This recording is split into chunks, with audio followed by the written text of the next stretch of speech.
تو خواہشات کو کیا کرنا ہے؟ کنٹرول، حلال اور حرام میں فرق. تو یہی قرآن کی دعوت ہے کہ انسان جلباز ہے، وہ حلال و حرام میں فرق کیے بغیر، یہ دیکھے بغیر کہ اس کا مجھے فائدہ ہوگا یا نقصان ہوگا، بے لگام ہو کر خواہشات کے پیچھے بھاگتا چلا جاتا. جیسے کسی ٹھرکی کو کوئی لڑکی نظر آ جائے نا، کوئی خوبصورت سی لڑکی، بس آج کل نوجوان یہی کر رہے ہیں، بیٹھے ہوئے ہوں گے کہیں. ایک حکیم صاحب نے مجھے بتایا، اللہ ان کی مغفرت فرمائے، ویسے تو ابھی زندہ ہیں لیکن بوڑھے ہو گئے، ان کسی کو پتہ نہیں چلے گا کس کی بات کر رہا ہوں. انہوں نے مجھے اپنا واقعہ سنایا. مجھے کہنے لگے میری 2 بیوی ہیں. میں نے کہا ماشاء اللہ. کہنے لگے میں بہت ٹینشن میں ہوں. میں نے کہا کیوں بھائی؟ کہتے ہیں میں اپنی کلینک میں یا مطب میں بیٹھا ہوا تھا، اچھا بھلا شادی شدہ تھا، پہلی بیوی بڑی خاندانی شریف شرفا، اس سے بچے بھی. تو یہاں سے کوئی لڑکی خوبصورت سی گزر کے گئی اپنی ماں کے ساتھ. اللہ معاف فرمائے، کسی کو پتہ تھوڑی ہے کس کی بات کر رہا ہوں، اس لیے کوئی غیبت نہیں ہے. کہہ رہے ہم میں ایسی ٹھڑک، ہم بھی پیچھے پیچھے نکل لیے. کہہ رہے بڑی خوبصورت سی کوئی جا رہی تھی، بے پردہ سی تھی، بال وال کھلے ہوئے، بڑی ماڈرن ٹائپ کی. تو کہہ رہے مجھے بڑی اچھی لگی، میں یہیں کوئی ماجون کھا کے اللہ معاف فرمائے بیٹھے ہوئے ہوں گے. تو کہہ رہے مجھے نظر آئی تو ٹھڑک نکل لی ہم بھی پیچھے. ابے تو آپ کوئی خاندان دیکھو اس کا. کہہ رہے ہیں جاتے جاتے میں نے اس کا گھر تلاش کر لیا، بس اٹریکشن روڈ پہ پسند آ گئی. تو میں نے پیغام بھیجا، پیسہ ویسا دیکھ کے انہوں نے شادی کر دی. وہ اتنی بد اخلاق نکلی، کہہ رہے میرا تو سر گنجا ہو گیا اس کی وجہ سے، کبھی منہ سے تمیز سے بات کرتی نہیں، عذاب میں آ گئی ہے زندگی. تو میں نے کہا حکیم صاحب یہ کون سا طریقہ ہے یار؟ کوئی روڈ پہ چلتی ہوئی لڑکی جا رہی ہے، پیچھے نکل لی ہے اس کے. تو یہ ہے خواہشات بے لگام، جہاں دل چاہ رہے وہاں نکل لیے. ہمارے ایک استاذ کراچی کے کسی علاقے میں تھے، علاقے کا نام نہیں بتاؤں گا، امام تھے وہ مسجد کے. تو کہنے لگے میں امام تھا تو وہاں اللہ معاف فرمائے، کہہ رہے ہیں وہ خاص علاقہ ہے، بہت ہی عجیب قسم کے وہاں کا کلچر ہے. کہتے ہیں میں نے وہاں کے بوڑھوں کو دیکھا، کوئی نماز روزہ نہیں، ایسے ٹھرکی بوڑھے، یہ ان کے الفاظ ہیں، ہمارے حدیث کے استاذ تھے وہ. کہتے ہیں ایسے ٹھرکی بوڑھے بیٹھے رہتے تھے تھڑے پہ نا، باہر ہوٹلوں پہ، کوئی کام دھندا نہیں ان کا، بس بیٹھے ہوئے ہیں، چائے چل رہی ہے. کہہ رہے ہیں ادھر سے کوئی عورت آتی بھی نظر آتی نا، اس کو دیکھتے وہ، اور وہ دیکھتے دیکھتے دیکھتے جب تک گلی کے پار اس کا دوپٹہ بھی نظر آنا بند ہو جاتا نا، وہ دوپٹہ بھی نظر، وہ پورا سارے مل کے اس کو دیکھ رہے ہوتے. کہہ رہے سارا دن یہی کام تھا ان کا، ادھر سے کوئی پھر دیکھا آ رہی ہے تو سارے یوں شروع. تو کہہ رہے میں ان کے منہ کو دیکھتا تھا کہ یار تمہیں شرم نہیں آتی اس بڑھاپے میں؟ یہ ہے خواہشات کا بے لگام ہونا. اور بوڑھے ہیں وہ تو پیچھے جا بھی نہیں سکتے نا. وہ حکیم صاحب تو اس وقت جوان تھے، نکل لیے پیچھے، یہ تو جا بھی نہیں سکتے، بس دیکھنے ہی پر ہی ہے، اور کیا کریں گے بیچارے، اتنے بوڑھے ہو گئے، دیکھ کے خوش ہو رہے ہیں. تو جب انسان میرے بھائی خواہشات بے لگام ہو جاتی ہے، اس کی زندگی بہت برباد. اپنی خواہشات کے لیے اپنے ہاتھوں سے اپنی خوشیوں کو آگ لگاتا ہے. اب ان بوڑھوں کا بیچاروں کا کیا، نہ اللہ کا نام لینے میں مزہ آئے گا ان کو، نہ نماز میں مزہ آئے گا، نہ فجر میں، نہ ظہر میں، نہ تہجد میں، نہ تلاوت میں، نہ دعاؤں میں. ان منحوس گناہوں کی وجہ سے اللہ دعاؤں کی لذت چھین لیتے ہیں، ذکر کی لذت چھین لیتے ہیں، تلاوت کی لذت. ہمارے بوڑھے جو مسجدوں میں آتے ہیں، کیسا ان کے چہرے پہ رونق ہوتی ہے، آ کے بیٹھ جاتے ہیں نمازوں سے آدھا گھنٹہ پہلے، ذکر کر رہے ہیں، اللہ کا نام لے رہے ہیں، دعائیں مانگ رہے ہیں. کتنی ان کے چہرے پہ ایک نور آ جاتا ہے، اس سے دل چاہتا ہے ان سے دعا کرواؤ، ان سے دم کرواؤ. اور ایک وہ ٹرکی ٹائپ کے ہوتے ہیں، بیٹھے ہوئے ہیں سارا دن، کیسی ان کی زندگی دیکھ کے لگ رہا ہوتا ہے یہ پریشان ہے. تو اس لیے میرے بھائی اللہ نے فرمایا ان الانسان خلق ہلوعا، جلد باز ہے، فوراً خواہشات کے پیچھے بھاگتا ہے. اب اس بوڑھے کو یہ تو چاہیے تھا نا، جو دیکھ رہے ہیں یہاں سے وہاں تک، یار نوجوان بھی ہمیں دیکھ رہے ہیں، وہ کیا بولیں گے اس بڑھاپے میں آپ کیا کر رہے ہو، تھوڑا سا نظر کو جھکا لو. لیکن بریکیں کیا ہو گئی ہیں؟ فیل، بریکیں فیل. نہ عزت کا خیال ہے، اولادوں کا بھی خیال نہیں ہے، اولاد کیا کہے گی، ابا کو دیکھو کیا کر رہے ہیں. تو یہ بریکیں فیل. تو اللہ نے کیا فرمایا؟ کچھ لوگ ایسے ہیں جن کی بریکیں فیل نہیں ہوتی، الا المصلین. میرے بیان میں اکثر تمہید لمبی ہوتی ہے، بیان کا حاصل مختصر. فرمایا ہاں جو نماز کی پابندی کریں، پڑھنا نہیں ہے، کیا کرنا ہے؟ پابندی. نماز انسان کو بے حیائی سے روکتی ہے، خواہشات کو لگام دیتی ہے, کیونکہ فجر میں اٹھنا مشکل کام ہے, وضو کرنا مشکل کام ہے, مشکل کام کر کے انسان اللہ کے سامنے آ کے کھڑا ہوتا ہے, رکوع, سجدہ, تسبیحات, دل میں نورانیت پیدا ہوتی ہے, گندے کاموں سے نفرت. جیسے نمازی کو گندا جسم پسند نہیں ہوتا کیونکہ وہ پاک صاف رہتا ہے, ایسے گندا عمل سے بھی اس کو کیا ہو جاتی ہے, نفرت. یہاں لوگ ایک اشکال کرتے ہیں کہ ہم نے تو بڑے بڑے نمازی دیکھے ہیں الٹے الٹے کام کرتے ہوئے, بے حیائی کے کام کرتے ہوئے.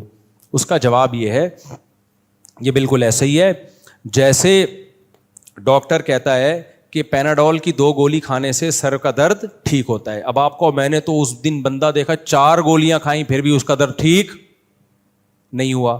تو بھائی اس میں پیناڈول کا قصور نہیں ہے, اس کے اندر کوئی سافٹ ویئر غلط قسم کے ڈل گئے, یا اس کو درد ہی کوئی الگ ٹائپ کا ہو رہا ہے, یا وہ پیناڈول کھا کھا کے بھی اتنا زیادہ وہ درد والے کام کرتا رہا ہے سر کے درد کے کہ اس کا درد اس سے ٹھیک نہیں ہو رہا. تو اس کو یوں کہا جائے گا بھائی یہ اگر پیناڈول نہ کھاتا تو جتنا درد ہو رہا ہے نا اس کا ڈبل ہوتا. تو اسی سے خوب سمجھ لو, قرآن کہہ رہے نماز انسان کو بے حیائی سے روکتی ہے. نمازی آدمی بے حیائی سے دور ہوتا ہے. نماز میں یہ طاقت ہے کہ بے حیائی سے روکتی ہے, انسان کو برے کاموں سے روکتی ہے. اگر کوئی نمازی برے کام کر رہا ہے تو سمجھ لو اگر یہ نماز نہ پڑھتا تو یہ برے کام ڈبل کر رہا ہوتا. تو یہ نماز کا قصور نہیں ہے, یہ ہے ہی اتنا نالائق کہ اس کی نماز نے روکا تو ہے لیکن پورے طور پہ روک نہیں پائی, یا یہ نماز پڑھ نہیں رہا ہے, ڈرامے کر رہا ہے. یہ نماز پڑھنا ہے خشوع و خضوع کے ساتھ ہوتا ہے نا, فارمیلٹی پوری کرنا تھوڑی ہوتا ہے. آج کل کیسے نماز پڑھی جا رہی ہے, اٹھے عادت پڑی ہوئی آئے روبوٹ کی طرح پنکھوں کا حساب کیا 4 رکعتوں میں. وہ اکثر میں لطیفہ سناتا ہوں نا, ایک امام نے 4 رکعت کے بجائے 3 کے بعد سلام پھیر دیا. ایک آدمی نے کہا 3 پڑھی ہیں آپ نے. امام نے کہا سارے بے وقوف ہیں کیا, کسی نے لقمہ نہیں دیا, تو اکیلا, تجھے کیسے پتا چلا 3 پڑھی ہیں؟ کہہ رہے میری 4 دکانیں ہیں تو ہر رکعت میں ایک دکان کا حساب و کتاب چل رہا ہوتا ہے نا, تو ابھی 3 دکانیں کمپلیٹ ہوئی تھی, آپ نے سلام پھیر دیا. تو یہ والی نماز بے حیائی سے روکے گی انسان کو ہے بھائی؟ سارے مسائل کس میں چل رہے ہوتے ہیں, پھر ہل اتنا رہے ہوتے ہیں, نہ ظاہری خشوع ہے نہ باطنی خشوع. ہمارے حضرت مفتی رشید احمد صاحب رحمہ اللہ تعالی نماز میں ہلنے پر اتنا ناراض ہوتے تھے, فرماتے تھے ویسے صحیح کھڑے ہوگا, یہ بالکل آرام سے نا صف میں ایسے تمیز سے بیٹھا ہوا ہوگا, جب اقامت ہو رہی ہے پھر بھی تمیز سے کھڑا ہوگا, نہ کہیں کھجلی ہو رہی ہے اس کو, نہ کہیں خارش ہو رہی ہے, کچھ بھی نہیں ہو رہا, نہ اس کے ساتھ والے کو کچھ خارش وارش ہو رہی ہے, دونوں آرام سے. جیسے ہی نیت باندھی کبھی یہاں کھجا رہا ہے, دیکھا ہوگا آپ لوگوں نے, کبھی یوں شروع ہو جائے گا, کبھی ناک میں انگلیاں گھما گھما کے مطالعہ بھی کر رہا ہے کیا نکلا اس میں سے, رپورٹ طلب کر رہا ہے کہ یہ رپورٹ آئی بھی ہے کہ یہ ہوائی بس گھمایا ہے, کبھی یوں ہل رہا ہے کبھی یوں ہل رہا ہے, کبھی کیا کر رہا ہے. تو یہ کیا ہے بھائی؟ قرآن تو کہہ رہا ہے قوموا للہ قانتین, خشوع و خضوع کے ساتھ اللہ کے سامنے کھڑے ہو جاؤ, خشوع و خضوع کے ساتھ. تو خشوع و خضوع میں دل کا خشوع بھی ہے, دل تو اپنے اختیار میں نہیں ہے, جتنا لگا سکتے ہو لگاؤ, اور ظاہری لحاظ سے بھی خشوع و خضوع پیدا کرے انسان, اس کے آداب کا خیال کرے, تو پھر نماز انسان کو بے حیائی سے روکتی ہے, جلد بازی کی عادت ختم کرتی ہے نماز انسان کے اندر سے, وہ پھر خواہشات کو لگام دینا شروع کرتا ہے. الا المصلین, اللہ نے آگے فرمایا الذین هم علی صلاتہم دائمون, خالی نماز پڑھنا کافی نہیں ہے, نماز پہ پابندی کرتے ہیں. پابندی کرنا آسان کام نہیں ہے. دیکھو قرآن نے کسی گناہ کے بارے میں نہیں کہا کہ بہت مشکل ہے, نماز کے بارے میں اللہ نے کہا انہا لکبیرۃ الا علی الخاشعین, یہ بہت مشکل کام ہے سوائے ان لوگوں پہ جن کے دلوں میں اللہ کا خوف ہے. تو اللہ نے خود مانا ہے پڑھنا مشکل نہیں ہے, پڑھتے رہنا کہ کبھی بھی زندگی میں قضا نہ ہو, یہ مشکل کام ہے. تو یہ مشکل کی جس کو توفیق مل جائے وہ بہت بڑا کامیاب ہے. ہمارے ایک ہندوستان سے رشتہ دار آئے تھے, ہم جو میری عمر 10-12 سال تھی, تو میں نے کئی بار یہ پہلے بھی بیان میں واقعہ سنا ہے, یہ میں صرف موٹیویشن کے لیے سناتا ہوں کہ بھائی ایسی نماز ہونی چاہیے. نمازی آدمی کو ہر وقت فکر ہوتی ہے, جو آرام سے بیٹھا ہوا ہے نا, پڑا ہوا ہے آرام سے, گھڑی نہیں دیکھ رہا بار بار, اس کا مطلب وہ نمازی نہیں ہے. نمازی جہاں بھی جائے گا نا بار بار گھڑی دیکھے گا, یار نماز میں ٹائم کتنا ہے, قریب میں کوئی مسجد ہے تو جماعت ہونے والی ہے کہ نہیں ہونے والی. دیکھو میرے لیے اب مشکل ہو گیا ہے, میں کہیں سفر میں جاتا ہوں, پہلے میں اس کا اہتمام کرتا تھا جماعت ہونے والی ہے کہیں قریب, کیونکہ سفر میں بھی اگر قریب میں مسجد ہے تو جماعت سے نماز پڑھنی پڑے گی آپ کو, اگر قریب میں مسجد ہے. کیونکہ لوگ جاتے ہیں پنجاب 10 دن کے لیے، جماعتیں چھوڑ رہے ہوتے ہیں، ہم تو مسافر ہیں. او بھائی آپ ٹھیک ہے شرعی لحاظ سے مسافر ہو، مگر یہاں تو آپ نے اسٹے کیا ہوا ہے نا. ٹھیک ہے 2 رکعت پڑھو گے، لیکن مسجد اگر قریب میں ہے تو پھر تو امام کے پیچھے پڑھنی پڑے گی. مسجد کی جماعت چھوڑنا آپ کے لیے جائز تھوڑی ہے. ہاں ٹریولنگ کے دوران کہیں بس نکلنے کا خطرہ ہے یا کوئی وہاں، وہ ایک الگ مسئلہ ہے، اس میں ٹھیک ہے آپ مسجد کی جماعت چھوڑ سکتے ہیں.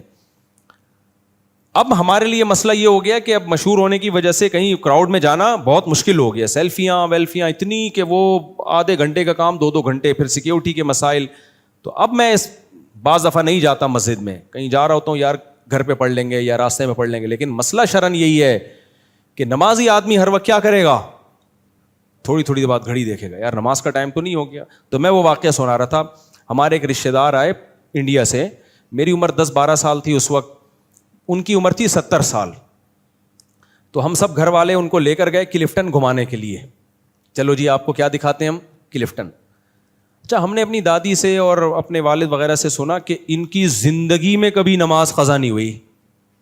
70 سال کا بندہ اور بالغ ہونے سے لے کے اب تک کبھی نماز قضا نہیں ہوئی. یہ نہیں کہ ذمے میں نہیں ہے، قضا ہی نہیں ہوئی. کتنا اہتمام کیا ہوگا بھائی. تو میں نے کہا یار یہ ایسا کیسے ہو سکتا ہے.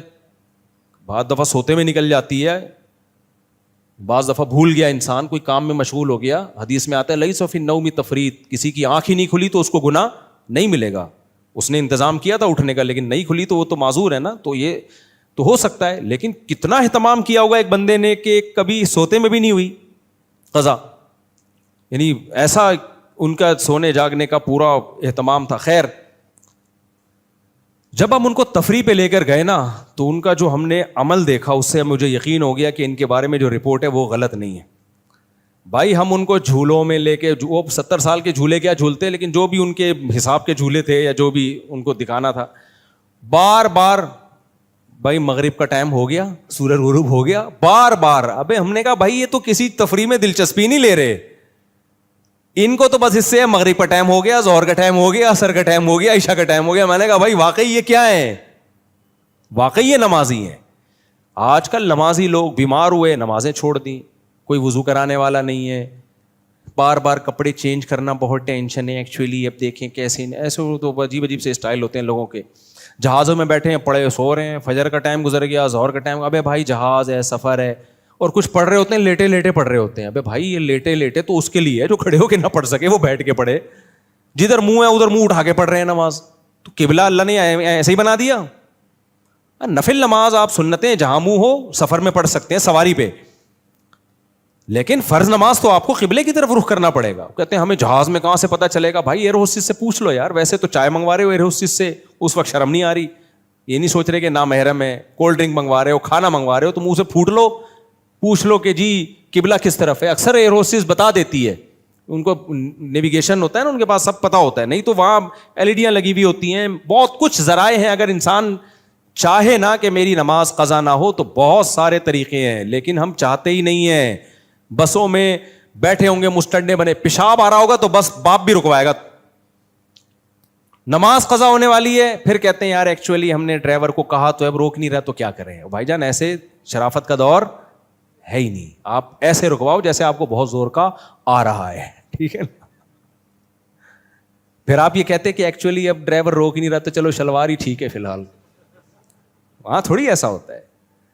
تو پھر بھی نہ روکے، آپ نے پورا فورس کر لیا، پھر سیٹ پہ بیٹھے بیٹھے پڑھو، معاف پھر بھی نہیں ہے، لیکن پھر اس کو نیچے اتر کے لوٹا لو. تو نماز اس طرح سے ہوگی تو میرے بھائی پھر وہ آپ کو برائی سے روکے گی. کوئی کام کنٹینیوسلی پابندی سے کیا جائے. الذین هم علی صلاتہم دائمون. آگے پھر اگلی آیت ہے، اس پر میں نے پچھلے ہفتے بھی بیان کیا تھا لیکن چلو دوبارہ ہو گیا. تو نماز کی بہت شدید پابندی کی ضرورت ہے. تو انسان کو انسان کا بچہ بنانے کے لیے بھائی بے لگام نہیں چھوڑا جائے گا. اس کو اپنے اندر کچھ تبدیلی، اور میں آپ کو گارنٹی سے کہہ دوں دیندار بننے کا خدا کی قسم لا الہ الا اللہ، آخرت میں فائدہ بعد میں ہے، دنیا جنت بنتی ہے. بہت مزے کی زندگی ہوتی ہے. کس کی؟ جو اللہ والے ہوتے ہیں. بہت مزے کی زندگی ہوتی ہے. ان کو خامخواہ کی ٹینشن والی چیزوں سے ٹینشن ہوتی ہے. آج کل لوگوں کو بغیر ٹینشن والی چیزوں سے ٹینشنیں ہو رہی ہیں. کوئی ٹینشن کی چیز ہو تو یار کوئی سمجھ میں آتا ہے. خامخواہ کی ٹینشنیں ہیں. بحریہ ٹاؤن پھر اوپر جانا شروع ہو گیا، کاش میں خرید لیتا. ابے تیرا آٹا دال چل رہا ہے میرے بھائی, یہ ٹینشن کی چیز تھوڑی ہے یار. وہ امریکہ نکل گیا, ہم وہیں کے وہیں ہیں, پتہ نہیں کیا کیا لوگوں کے مسائل ہیں, چھوٹی چھوٹی چیزیں. دیکھو جب آپ دیندار بن جاؤ گے, آپ کا ظرف اتنا بڑا ہوگا, آپ کہو گے مجھے اگر 2 وقت کی روٹی مل رہی ہے, سر چھپانے کی جگہ ہے, اور جسم کسی بڑی بیماری سے محفوظ ہے, تو مجھ سے زیادہ عیاش دنیا میں کوئی نہیں ہے. حالانکہ اتنا ملتا نہیں, اس سے 10 گنا زیادہ ملتا ہے. تو آپ کی ضرورت آپ کے ذہن میں آئی اتنی ہے, مل 10 گنا زیادہ رہے تو بہت زیادہ خوش ہو گئے کہ نہیں ہوگے. اور اگر دنیا کو اصل بنا لیا, اللہ کو اسلام کو زندگی سے نکال دیا, تو پھر آپ کی سوچ یہ ہوگی جتنا بھی آ گیا نا وہ کیا ہے, کم ہے. اپنی بیوی بھی اچھی نہیں لگے گی آپ کو, بولے کہ یار وہ بھابھی اس کی وہ دیکھو کیسی ہے, اس کی کیسی ہے, یہ کیا ہے یار. اسی میں میرے پاس آ رہے ہوتے ہیں لوگ, گھٹ گھٹ کے مر رہے ہوتے ہیں. میں کہتا ہوں ان کو سوچو جن کے پاس جو کما رہے ہیں, جن کو کوئی 40 سالیں عمریں ہو گئی, کوئی لفٹ کرانے کے لیے تیار نہیں, تو خوش ہو جاؤ, تمہیں مل تو گئی نا. تو دنیا کی محبت ہر ٹینشن کی جڑ ہے, اور دنیا کی محبت دل سے نکل گئی تو ہر خوشیوں کی جڑ پیدا ہو گئی, بیس پیدا ہو گئی آپ کے اندر. اللہ تعالیٰ سمجھنے کی, عمل کی توفیق عطا فرمائے.